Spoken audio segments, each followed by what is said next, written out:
For decades, the world moved in one direction: more trade, more connection, more integration.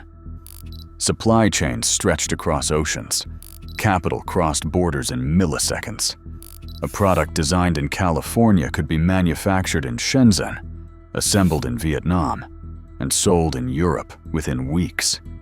It felt inevitable, like gravity. But now, that direction is changing, not with a crash, but with a slow, quiet shift that most people haven't noticed yet. The numbers don't collapse. Ships are still moving. Planes are still flying.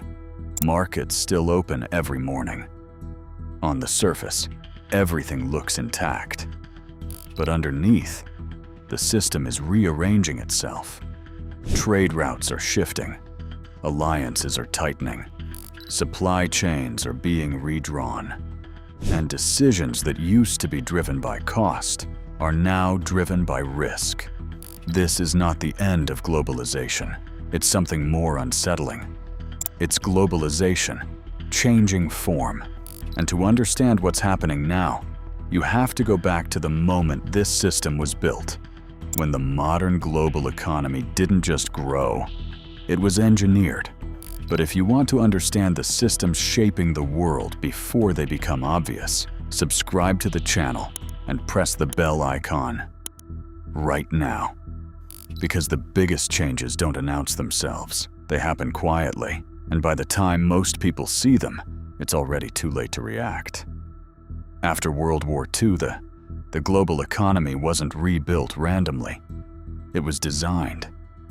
The United States emerged as the dominant power and began constructing a system meant to prevent another global collapse. Institutions were created to stabilize currencies, rebuild economies, and encourage cooperation. The IMF, the World Bank, the United Nations, the foundations of the WTO. But the real engine wasn't just institutions, it was trust. For the first time in modern history, countries began lowering barriers not out of necessity, but out of strategy. Trade became a tool for stability. Economic interdependence became a way to avoid conflict. And it worked. By the late 20th century, globalization accelerated in ways no one had seen before. The Cold War ended. Markets opened. China entered the global system in 2001. And suddenly, hundreds of millions of workers became part of the same economic machine. Production scaled. Costs dropped. Efficiency became the single most important rule. If something could be made cheaper somewhere else, it was. If a supply chain could be stretched further, it was. By the early 2000s, the system reached its peak form. Global trade accounted for roughly half of the world's economic output. Capital flowed freely. Corporations operated across borders as if geography barely mattered. The assumption was simple. This would continue forever. Because the system worked. Because it was efficient. Because it was profitable. But there was a flaw built into the system from the beginning. It was optimized for efficiency, not for resilience. And that difference would start to matter the moment the world faced real stress. The first real signal didn't look like a warning. It looked like a temporary disruption. In 2008, the global financial crisis hit. Trade collapsed almost instantly. Capital flows dried up. For a brief moment, the entire system seemed fragile. But then, it recovered. Factories restarted. Trade resumed. Markets stabilized. So the conclusion was simple. The system works. But something had changed. Quietly. Permanently. Trade never returned to its previous trajectory. Growth slowed. Capital flows stayed lower than before. The expansion that had defined globalization flattened. At first, it was explained away. A slow recovery, a temporary adjustment. But over the next decade, the pattern became harder to ignore. Globalization wasn't reversing, but it wasn't accelerating either. It had plateaued. And then politics entered the system. In 2016, two events signaled something deeper. The United Kingdom voted to leave the European Union. The United States shifted toward economic nationalism. Tariffs returned. Trade agreements were renegotiated. Governments began openly questioning whether full integration was still beneficial. This wasn't just policy. It was a shift in mindset. For decades, the goal had been to connect everything. Now, countries were starting to ask a different question. What happens if those connections become a weakness? That question didn't break the system overnight, but it changed how decisions were made inside it. And once that shift began, it didn't stop. The change didn't come from a single event. It came from accumulation. A trade war here, a tariff there, a political shift somewhere else. Individually, they looked manageable. Together, they started to reshape the system. Then came 2020. The pandemic didn't destroy globalization. It exposed it. Factories shut down in one country, and production stopped everywhere. Medical supplies became scarce, not because they didn't exist, but because they were concentrated in specific regions. For the first time, governments saw the full vulnerability of hyper-connected supply chains, and they reacted, not loudly, but decisively. Countries began stockpiling critical goods. Companies started rethinking where they produced essential components. The idea of just-in-time efficiency started to feel risky. Then in 2022, another shock. The war in Ukraine. Sanctions cut off major economies overnight. Energy flows were redirected. Trade routes shifted again. But here's what changed everything. Trade didn't stop. It reorganized. Countries didn't retreat into isolation. They moved closer to allies. The global economy didn't collapse into chaos. It split into patterns. Western nations began trading more with each other. China and its partners deepened their own networks. Neutral countries adjusted based on opportunity. This wasn't deglobalization in the traditional sense. It was fragmentation. The system was still global, but it was no longer unified. And nowhere is that shift more visible than in supply chains. For decades, companies optimized for cost. Now, they optimize for security. Factories are moving closer to home markets. Production is being duplicated across regions. Critical industries are being reshored or friend-shored to politically aligned countries. Efficiency is being sacrificed for resilience, deliberately. And this is happening everywhere at once. Semiconductors, energy, pharmaceuticals, technology, each sector asking the same question.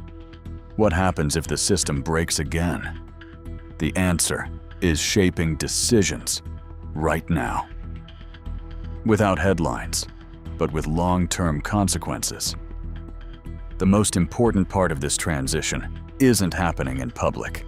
It isn't announced in policy speeches. It isn't debated in elections. It doesn't trend. It happens inside boardrooms. Because governments can signal change, but corporations execute it. And over the last decade, something subtle began to happen inside the world's largest companies. The logic that built globalization started to break. For decades, the calculation was simple. Produce where it's cheapest. Scale as much as possible. Stretch supply chains across the world. That model created record profits. But it also created a hidden dependency. A single factory shut down in one country could halt production across continents. A shipping delay in one port could ripple through entire industries. A political decision in one region could freeze billions in assets overnight. At first, these risks were theoretical. Then they became real. The pandemic showed how quickly supply chains could fail. The US-China tensions showed how quickly trade could be weaponized. Sanctions showed how quickly access to markets could disappear. And inside corporations, the response wasn't panic. It was recalculation. Quietly, companies began asking a different question. Not how to maximize efficiency, but how to survive disruption. That shift changed everything. Instead of one global supply chain, companies began building multiple. Instead of relying on one country, they spread production across regions. Instead of minimizing cost, they started pricing in risk. Factories moved, not in headlines, but gradually. Electronics manufacturing began shifting from China into Vietnam and India. Automotive supply chains started regionalizing around North America and Europe. Critical components were duplicated across multiple countries, even when it wasn't cost-effective. From the outside, nothing looked different. Products still arrived. But behind the scenes, the map had changed. Globalization wasn't being dismantled. It was being redesigned. And the redesign followed a new rule. Don't depend on any single point of failure. This is where the concept of friendshoring quietly took hold. Not official alliances, not treaties, but practical trust. Companies began choosing locations not just based on cost, but based on political alignment, stability, and long-term reliability. Supply chains became selective. And that selectivity introduced something globalization had spent decades removing: friction. Not enough to stop the system, but enough to slow it, enough to change its shape. And here's the part that makes this shift difficult to see. It doesn't require coordination. No single authority is directing it. Every company is making the same decision independently. Reduce risk. Increase control, prepare for disruption. And when millions of these decisions happen at the same time, the system changes. By the time governments formalize new policies, corporations have already moved. By the time the public notices change, the infrastructure is already in place. And that creates a strange dynamic. Because the future of globalization isn't being decided by treaties alone. It's being decided by supply chain spreadsheets, procurement strategies, risk models, all pointing in the same direction, not toward separation, but toward controlled connection, a world that is still global, but no longer open in the way it once was. What replaces a system that doesn't collapse, but transforms? That's the question no one has fully answered yet. Because this isn't a clean transition. It's a slow reordering. The United States, once the central architect of globalization, is no longer pushing for maximum integration at all costs. Instead, it's investing inward, strengthening domestic industry, building tighter alliances. At the same time, China is expanding its own networks across Asia, Africa, and beyond. Other regions are adapting in between. India is positioning itself as a manufacturing alternative. Southeast Asia is absorbing supply chain shifts. Smaller economies are navigating between competing blocks. The result is not a divided world, but a layered one. Multiple systems operating at the same time.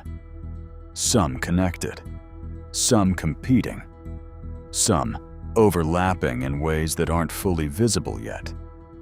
Even finance is beginning to reflect this shift. The dominance of a single global currency is slowly loosening.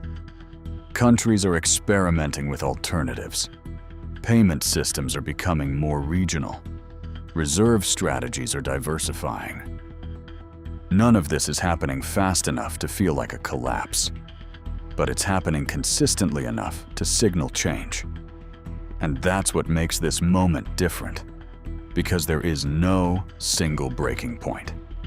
No event you can point to and say, that's when globalization ended. Instead, it's a series of small decisions, each one rational on its own, each one reducing dependence, each one adding friction, until the system that once prioritized connection above all else starts prioritizing control. And that shift carries consequences. Costs may rise, efficiency may drop, innovation may slow in some areas and accelerate in others.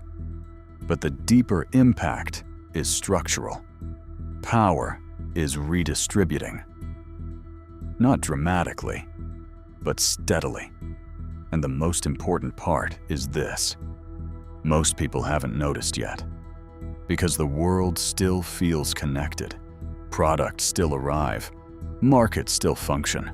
Technology still links everything together. But beneath that surface, the foundation is changing. Globalization isn't ending with a crash.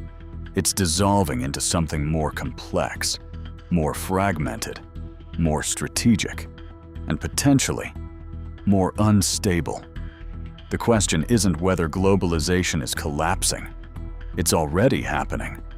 The real question is what replaces it, and whether the next system will be stronger or simply more divided, because history doesn't repeat the same patterns loudly. Sometimes it changes direction quietly, and by the time it becomes obvious, the system has already moved on. If the system that shaped the last 30 years is already changing, what does the next version look like? Who controls it? And who gets left out of it? Because by the time those answers become obvious, the structure of the world economy may already be locked in. If you found this worth thinking about, subscribe to the channel and press the bell icon. Because this isn't the only system quietly changing, and the next one might be even harder to see.